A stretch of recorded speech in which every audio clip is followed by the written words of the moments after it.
Bonjour, je suis le docteur Samir Ben Osman et dans cette vidéo, on va continuer sur le thème de l'ingénierie et donner quelques exemples et quelques spécialités d'ingénierie et voir comment il réfléchissent et quels sont les principes de son fonctionnement.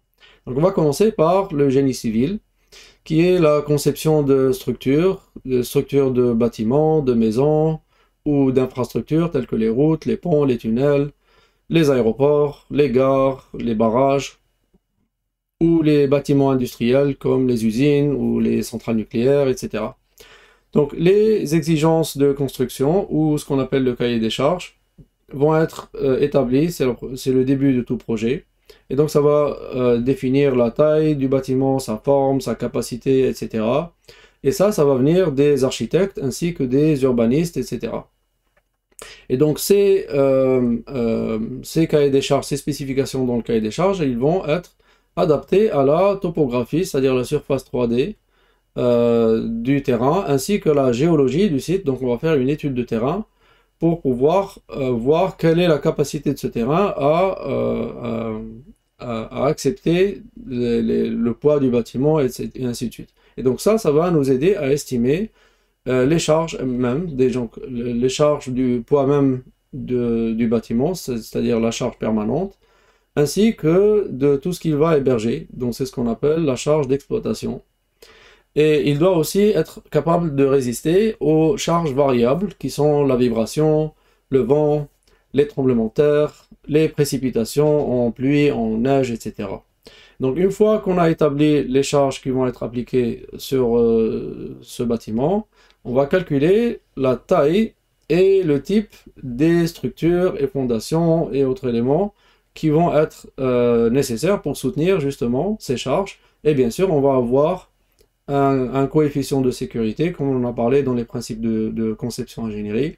Donc le bâtiment ne sera pas conçu que pour supporter ça, mais pour supporter ça et bien plus. Donc peut-être 120%, peut-être 150% en fonction de l'application. Et donc pour les grands ouvrages tels que les gratte-ciel ou les ponts, il y a une étape supplémentaire qui va être nécessaire, qui est la simulation.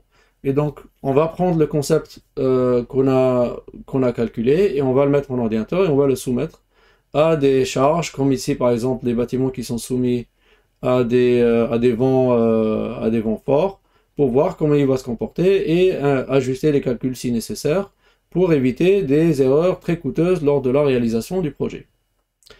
Voilà, on va parler maintenant de génie mécanique, qui est la conception des systèmes mécaniques qui sont très larges et variés. Ça peut commencer par juste des claviers ou des jouets ou des outils de cuisine, allant jusqu'aux dispositifs médicaux comme les respirateurs, les appareils de dialyse ou les équipements chirurgicaux ou les moteurs de tout type, les moteurs des petits aux moteurs de bateaux, d'avions, de tout ça, ainsi qu'à la climatisation et au chauffage, les systèmes hydrauliques, les turbines, les générateurs, etc. Donc vous voyez que le champ d'application de génie mécanique est très large. Et donc tout projet en génie mécanique, il va aussi commencer par le cahier des charges qui va inclure le volume autorisé de cette machine ou de cet engin, la puissance, la consommation, la fiabilité, c'est-à-dire combien de temps on veut qu'il soit en exploitation, le coût, les réglementations, etc. Donc une fois qu'on a établi les spécifications et le cahier des charges, sur cette base-là, les ingénieurs ils vont concevoir des concepts sur ordinateur qui vont être le plus à même de répondre à ces cahiers des charges. Et donc ce sera un processus d'essai et d'erreur. Donc ils vont commencer par un concept, voir s'il est bon, s'il n'est pas bon, modifier, commencer par un autre concept, etc. Et maintenant, de plus en plus, ils vont utiliser des algorithmes d'intelligence artificielle qui vont simuler des centaines, voire même des milliers de possibilités à la fois pour arriver à un concept qui soit supérieur.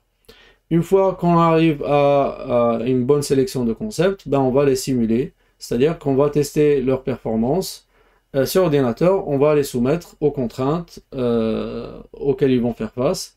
Et après ça, ce sera encore le processus d'essai et d'erreur. Donc on va réajuster les concepts, on va enlever les concepts qui n'ont pas une bonne performance et essayer d'améliorer ceux qui ont une bonne performance.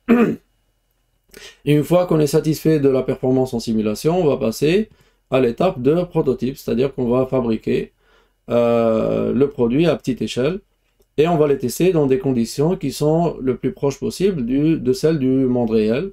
Et après, on va aussi, encore une fois, laisser l'erreur, on va raffiner si besoin pour améliorer les performances. Et aussi, on va améliorer la capacité de fabrication industrielle, c'est-à-dire la fabrication à grande échelle. Parce que quand on fait un prototype, ben, on fait un ou deux ou trois, mais quand on fabrique des milliers ou des dizaines de milliers de ce même, donc il faut que ce produit soit facile à fabriquer. Et donc, il est possible que le produit qui soit plus facile à fabriquer ne soit pas peut-être le prototype idéal en termes de sa performance, mais il faudra faire un compromis aussi. Et donc, c'est comme ça qu'on arrive à la production industrielle de ce produit. Voilà, on va parler maintenant de génie chimique, qui est la fabrication par des procédés chimiques de produits très divers et variés, qui peuvent comprendre les aliments préparés, les pharmaceutiques, les produits cosmétiques, les produits de nettoyage, les matériaux de construction, les biomatériaux, les produits pétrochimiques, les adhésifs, les engrais agricoles, et ainsi de suite. Donc le champ d'application de génie chimie est aussi très très large. Donc les ingénieurs, ils vont commencer toujours leur projet par un cahier des charges qui va leur donner la composition du produit, le volume de production qu'ils prévoient, le coût estimé de cette production, les réglementations de sécurité, de sanitaire, etc. auxquelles ils doivent répondre. Et donc tout cela, il va déterminer le choix des processus et des matières premières et des équipements qui vont être choisis pour le produire. Et donc on passe à la conception donc. Et la conception en génie chimique, c'est en fait de traduire des procédés qui sont en laboratoire et de les rendre à l'échelle industrielle. Et donc, pour les rendre à l'échelle industrielle, ces procédés vont être faits en modules. Et donc, il y a des modules qui sont appelés opérations unitaires ou procédés unitaires. Et dans ces modules sont réalisées des étapes chimiques spécifiques comme la filtration, le séchage, l'oxydation, etc.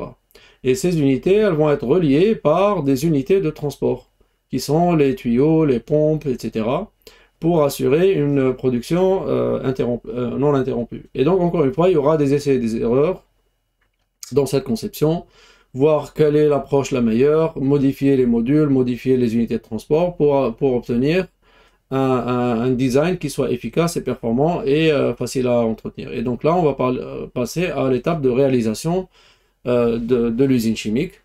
Et après sa réalisation, les ingénieurs en chimie vont toujours rester là pour s'assurer de la production optimale et aussi de maintenir les modules en conditions de fonctionnement idéal. Voilà, on va parler maintenant de génie électrique, qui est en fait une grande spécialité où il y a des sous-spécialités. Donc il y a déjà le génie électrique pur, mais il y a aussi l'électronique, il y a l'automatisation et il y a les télécommunications qui sont plus ou moins des sous-spécialités du génie électrique. Donc déjà, le génie électrique pur, c'est en fait la production de courants électriques, comme on a expliqué avant, le transport de ces courants électriques, et donc tous les engins qui produisent et qui transportent, tous les systèmes qui vont transporter ce génie électrique, ce courant électrique, cette énergie électrique. Et donc l'énergie électrique, d'où elle vient? Elle va venir soit de panneaux solaires, soit de turbines qui vont être actionnées soit par le vent, comme les éoliennes, soit par l'eau, soit par la vapeur d'eau, ce qu'on trouve dans les centrales électriques qui vont juste chauffer de l'eau. Et donc elles vont chauffer de l'eau soit avec de l'énergie fossile, soit avec de l'énergie nucléaire, mais ça aboutit à la même chose, c'est de chauffer de l'eau pour faire tourner une turbine. Et donc cette turbine, elle va faire tourner à son tour des générateurs électriques. Et ces générateurs, ils sont constitués d'un axe d'aimant qui va tourner dans un cylindre de fil électrique. Et comme on a dit, quand un aimant il va tourner, il va passer près d'un élément conducteur, il va aligner les électrons qui sont dedans, les électrons libres qui sautent dans tous les sens, il va les aligner, et donc ils vont sauter dans un sens, ça va générer un courant électrique. Et donc c'est comme ça que les générateurs électriques ils vont marcher. Donc ils vont convertir l'énergie mécanique de rotation en énergie électrique. Une fois que ce courant est généré, il va être distribué via des lignes électriques, d'abord de haute tension, et parce que la haute tension est plus efficace dans les grandes distances. Et après, quand ils arrivent près des consommateurs, ils vont être transformés, vous voyez ici un transformateur, en des lignes de basse tension pour qu'ils soient distribués aux entreprises, aux foyers, aux usines, etc., pour répondre à la demande.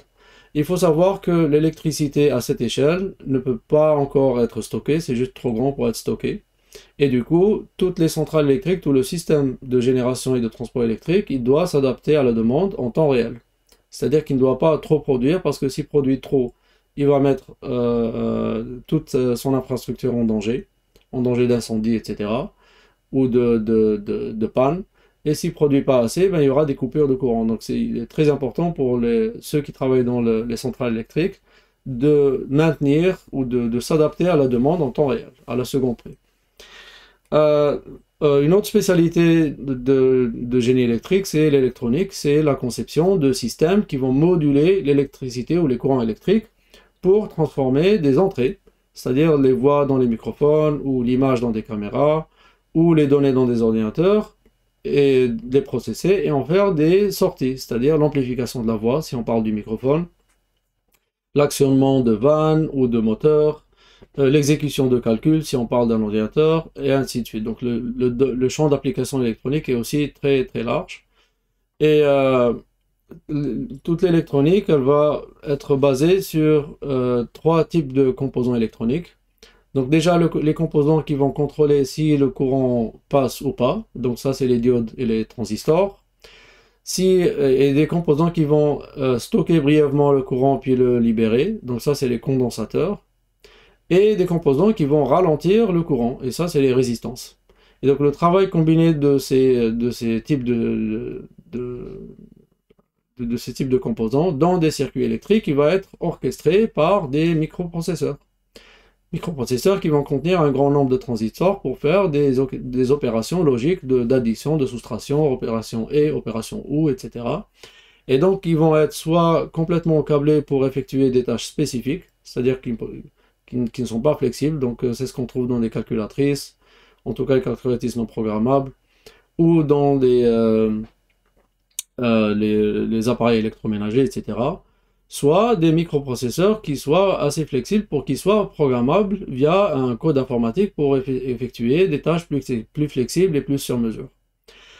Maintenant, une autre sous-spécialité de génie électrique, c'est le contrôle et l'automatisation. Et donc ça, c'est tous les systèmes qui sont embarqués dans des machines, que ce soit des voitures, des avions, des engins spatiaux, etc., ou des machines industrielles, qui vont surveiller des paramètres spécifiques tels que la vitesse, l'altitude, la pression, la température, etc. Et ils vont contrôler ensuite des dispositifs tels que des vannes, des freins, des moteurs, des servomoteurs, etc.